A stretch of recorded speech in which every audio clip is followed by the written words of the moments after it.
मध्ये संसदेमध्ये निर्वाचित झाल्यावर माझ्या पहिल्याच भाषणात मी पंतप्रधान महोदयांना विनंती केली होती की माझ्या मायमौली मराठी भाषेला अभिजात भाषेचा दर्जा मिळावा, ज्याला इंग्रजीमध्ये क्लासिकल लँग्वेज असं म्हटलं जातं, आणि तोपर्यंत मी मराठीमध्येच भाषण करेन असं मी संसदेमध्ये बोललो होतो.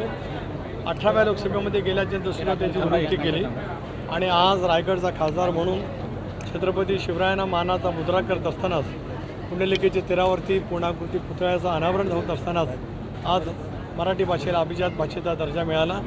तमाम रायगडकरांच्या आणि महाराष्ट्रातल्या जनतेच्या वतीने प्रधानमंत्री नरेंद्रजी मोदी आणि केंद्र सरकारचे मी मनापासून आभार मानतो.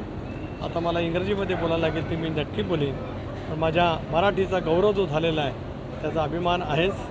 आणि रायगड किल्ल्याला जागतिक वारसास्थळामध्ये स्थान मिळावं युनेस्कोमध्ये असे सुद्धा मागणी होती, महाराजांनी उल्लेख केला.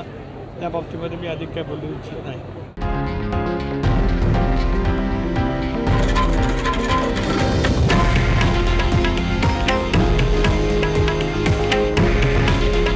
हे आहे देशातील नंबर 1 न्यूज नेटवर्क आणि आपण पाहत आहात TV9 मराठी. काळजी तुमची, हित महाराष्ट्राचं.